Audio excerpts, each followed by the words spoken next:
Well, good morning. I'm Kellyanne Biley. We're cutting into programming on both NBC Local 33 and Fox 44 this morning with a special report. East Baton Rouge Mayor President Sharon Weston Broome now speaking to the community on the fight against the coronavirus in South Louisiana. She's going to be joined by local healthcare leaders who are calling on the community now to deliver critical PPE to our first responders on the front lines of fighting COVID-19. Let's listen in live now. Hospitals, first responders, and others in our community as well. It is essential in our effort to protect our frontline employees and our citizens. As you can imagine, right now throughout our country and our community, PPE is a scarce resource. As I advocated for in my letter this week to President Trump, I firmly believe from a national level that we must increase the domestic production of medical supplies and equipment. Otherwise, I'm concerned that we will be very shortly facing a crisis in this situation. Which brings me to our announcement today, a great announcement. In collaboration with our hospitals and healthcare partners, in a localized effort to provide additional PPE for our medical personnel who are caring for our friends, family members, and co-workers, we have come together once again, forming a community drive collaboration to stand up a PPE donation facility. Let me highlight how this collaboration came together. Under the leadership of the Baton Rouge Health District, and you will hear from Steve Kuhlman, the Executive Director, in just a minute, as well as their board chair, John Spain, with the Baton Rouge Area Foundation, working in partnership with my office, along with the Baton Rouge Clinic, the Baton Rouge General, Lane Regional Medical Center, Mary Bird Perkins Cancer Center, Ochsner, Baton Rouge, Our Lady of the Lake, and Women's Hospital. We put together a task force to address this issue of a coming shortage of PPE in our community. We had the critical participation of the Baton Rouge Area Chamber, who was already connecting with area businesses on this topic, and we were loaned a logistics specialist from WHC Chemical and got the immediate participation from the Baton Rouge Area Metropolitan Airport for the facility that we are standing in today.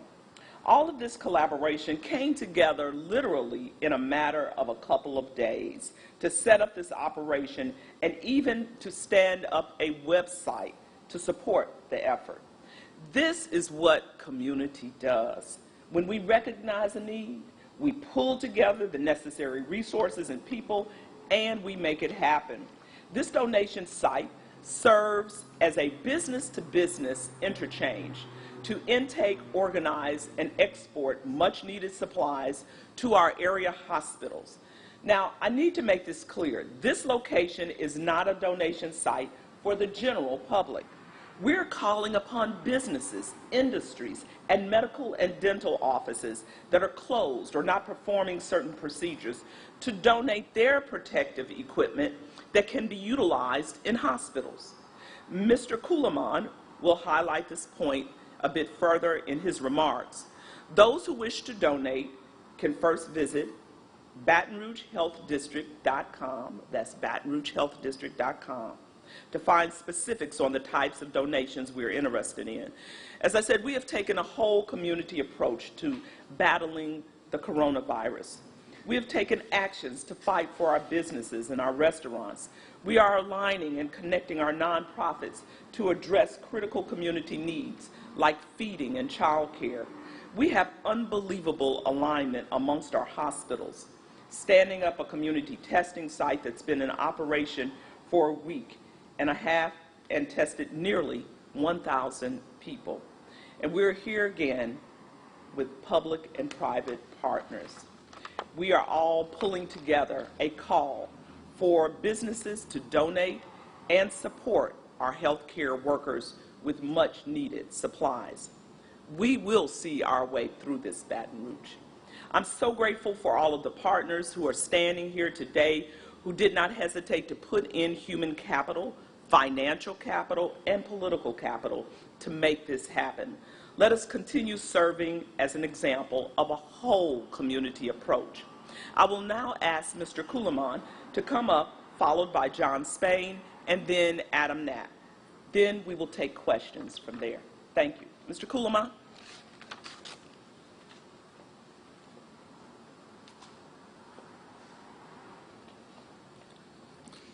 First of all, let me thank all of you for the opportunity to be here today.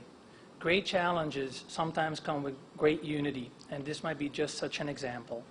I'm proud to announce the centralized PPE distribution initiative as a great collaboration between the Baton Rouge Health District, the area hospitals, as well as the Baton Rouge Area Chamber, and a number of other key stakeholders that made this effort come together both logistically as well as conceptually.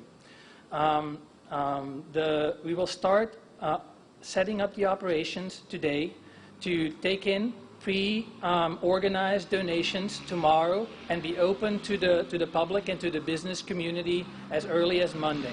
This distribution site will be open for inbound donations between the hours of 9 and 11 a.m. Monday to Friday.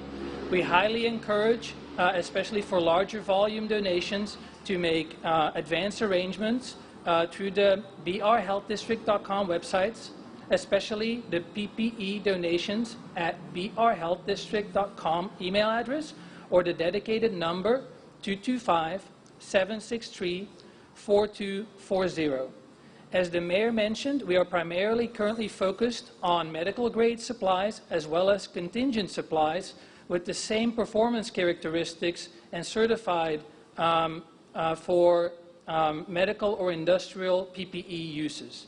To this goal, we are primarily reaching out to business partners in chemical and other industries that use these supplies, as well as medical and dental offices that may have ceased operations temporarily and might have extra supplies available. Logistically, this effort came together by a great collaboration between the materials managers at our area hospitals to stand up a database giving us real-time insights into the most urgent PPE needs across the hospitals. And our goal is, with the help of materials expert Joe Nusser, who was graciously made available by OneWA, to take in supplies and distribute them based on a real-time need to the hospital partners. I would like this opportunity to thank not only the Mayor for all of her gracious support in standing up this initiative, but also especially John Spain with the Baton Rouge Area Foundation, whose leadership and whose insight was the catalyst for a lot of this activity. Without further ado, I'd like for him to come up and talk. Thank you.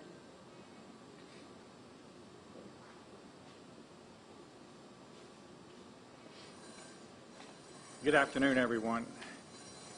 We are here because we have a crisis. We have a crisis in the shortage of critical equipment for the heroes who wake up every day to help our neighbors, help our citizens as we go through this virus. Those are our healthcare workers. They need protective clothing, they need masks, and we are fast running out of inventories. We are here with the Mayor's leadership, the leadership of each of our hospitals and health district, to make a plea to everyone listening or watching this announcement today. If you have inventory, if you have the capability of manufacturing PPE or masks, please call the number that will put you in touch with a central collection site here. And those materials will then be distributed to the local hospitals based on urgent need. This is not a normal press conference. These are not normal times. This is where the leadership of the health district, the hospitals, the Mayor, her staff, and this community are asking you to please pay attention to this shortage. Those people that get up every day and literally put their lives at risk working in our hospitals as healthcare workers need your help. If you can help, call the number 225-763-4240. If you've got masks, PPE, have a company that is capable of manufacturing those, please call. We'll work out the details. We'll help make it easy for you. But we are in the middle of a crisis, and without this response, our healthcare workers will be put in even more jeopardy without the proper protection they need. Thank all of you. We appreciate the role the media plays in this issue so that you can get the word out to our citizens. We thank you for your leadership and help. And Mayor, thank you for your leadership.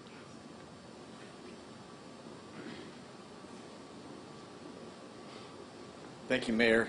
Thank you, John Spain. Thank you, Steve Kulemans, for y'all's work to put this together. Our team has been working behind the scenes of the Baton Rouge Area Chamber to try to make sure we're contacting businesses to identify those with the manufacturing capabilities within the fields that we've been discussing, including many who are not directly in the field of manufacturing this kind of product in a normal environment. And we've seen this as an opportunity for companies to pivot what they make into what is needed. And so we've seen some already stepping up to work behind the scenes with our hospital partners to identify if they have the ability to certify that certain products can be made available in a short-term period of time and stand up that work as fast as possible. So we continue to do that work. As John said a moment ago, we put that call out to you today as the business community. We're going to be doing that out directly ourselves yet again, as we have already started over the last 10 days or so, pushing that request out. So if you're a manufacturer, if you are a company with a number of employees who are idle because of changes in your business, but you think you could be in this business, even if you are not, consider looking into it. Be in touch with us. Be in touch with Steve and the folks at the Health District. We can help offer consulting services or advice to you about what that could look like. Also to find out what the specs would be for making some of these kinds of products. Some of the things that we've been looking for in donations, as you heard earlier, we want to make sure that call goes out to not just the industrial community, who has really responded rapidly for things like masks and sanitizer wipes and gloves, but many other kinds of things are possible, and many other kinds of businesses may have supplies. Some companies have already stepped up that I want to just highlight and thank. There have been companies like Exxon, Methanex in Ascension Parish, and Rubicon, who have donated in Ascension Parish, and a restaurant, actually, although we know a lot of restaurants are in trouble right now. One has reached out called Crispy Crunchy Chicken. That's in a lot of the gas stations around our community, and has provided sanitizer wipes. And so you may not think of that as something that you would normally do, but do reach out, as you've heard today, and give what you can, and if you can change what you make, change what you make so we have supplies in our community. I want to just thank Daniel Birch, by the way. I think is great what he's doing to make sure that he's available throughout Louisiana and doesn't get heralded for what he does. Now he has to sign his own name. Thank you.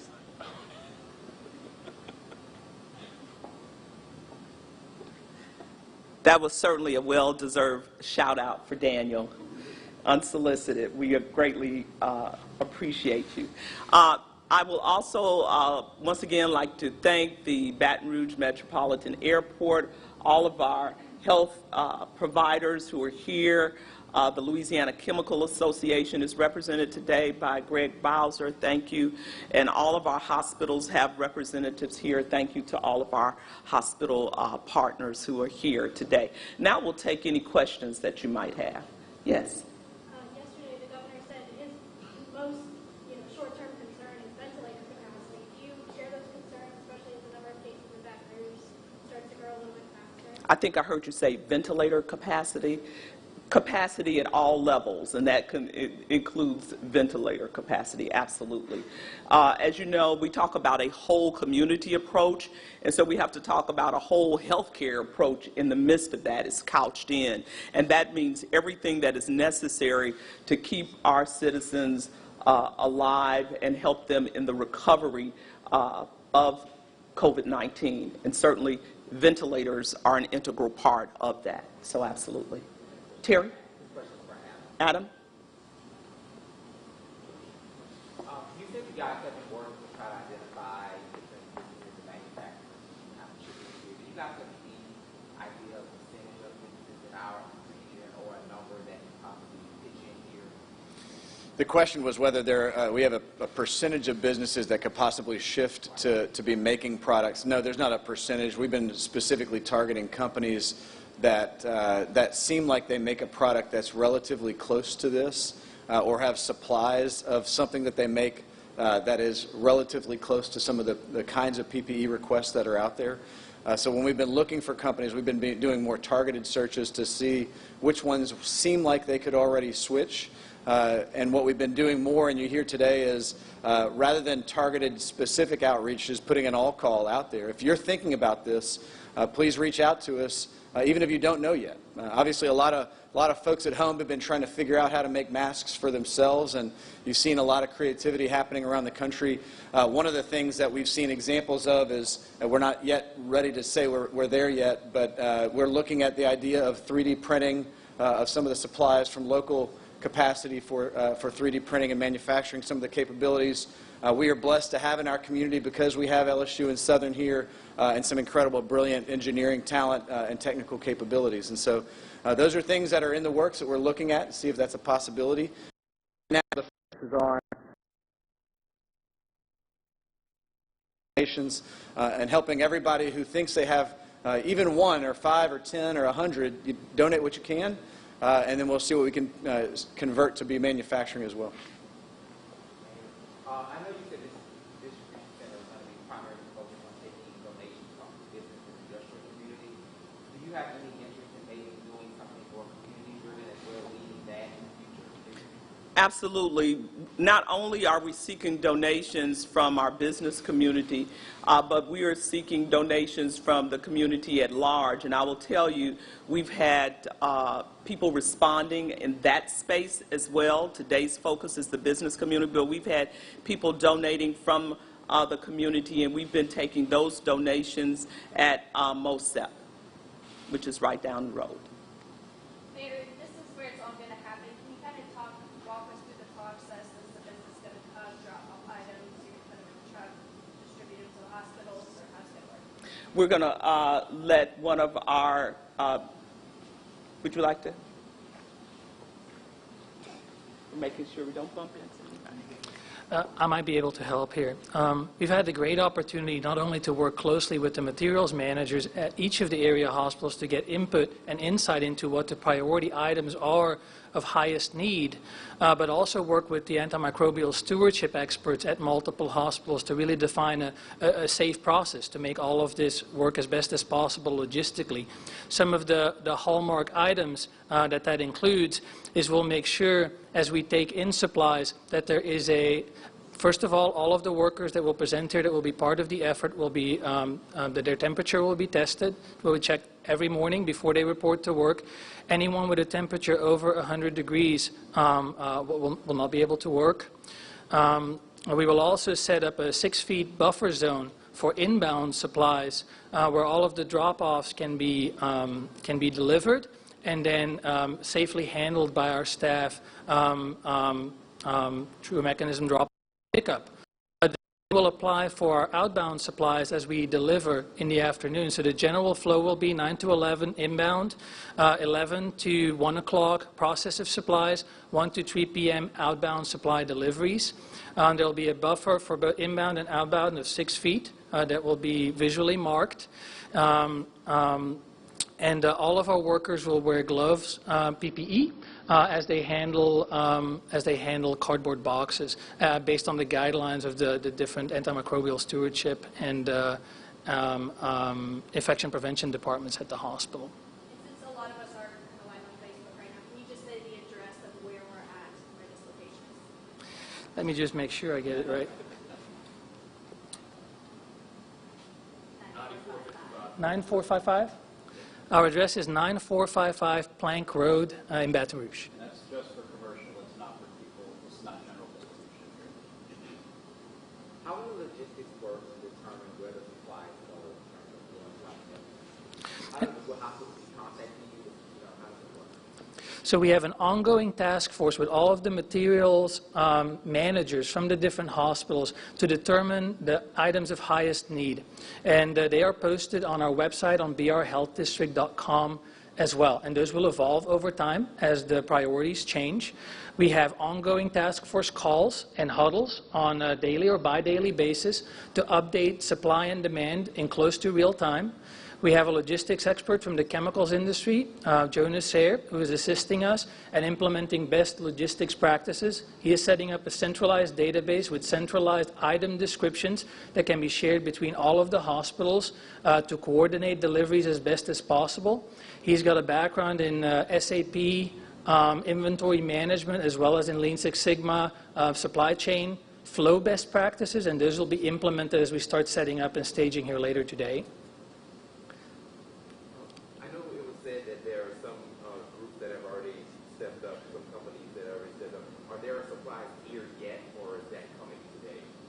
The supplies will be coming over the initial set. We have a couple dozen companies identified and standing by to deliver supplies with the great help of the area chamber. We will start setting up our warehouse facilities later today, and there's a number of quality precautions. For example, none of the supplies can touch the ground, so the racks and the pallets, a lot of the critical infrastructure will be set up here over the next 24 hours so that we can start taking in some of those scheduled and identified industrial supplies as early as tomorrow, anticipated to start distributing as early as Monday. And then the general supplies from the public, we will plan on taking in starting next Monday, the 30th as well.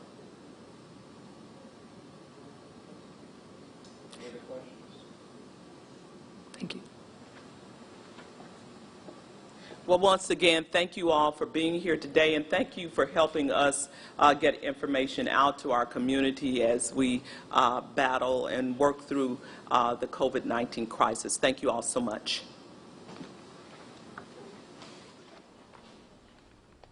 And that was Mayor President Sharon Weston Broome, joined alongside her other local leaders calling on both businesses and individuals to donate PPE. The mayor said more information can be found online at brhealthdistrict.com. That's for businesses. There's also a list of what PPE items are needed and the hours for that drop-off location, open Monday through Friday from 9 to 11. Individuals should be dropping off at MOSEP offices. Now, some new information just into our newsroom in the last few minutes. East Baton Rouge Coroner Bo Clark has confirmed the death of an 86-year-old man with underlying health issues. It marks the 5th death in East Baton Rouge because of the virus. We also expect to hear from Governor John Bell Edwards today at 2:30, and we'll make sure to bring that briefing to you live as well. We are in this together. Until then, make sure to download our free Be Our Proud app for news alerts. We now take you back to your regularly scheduled programming.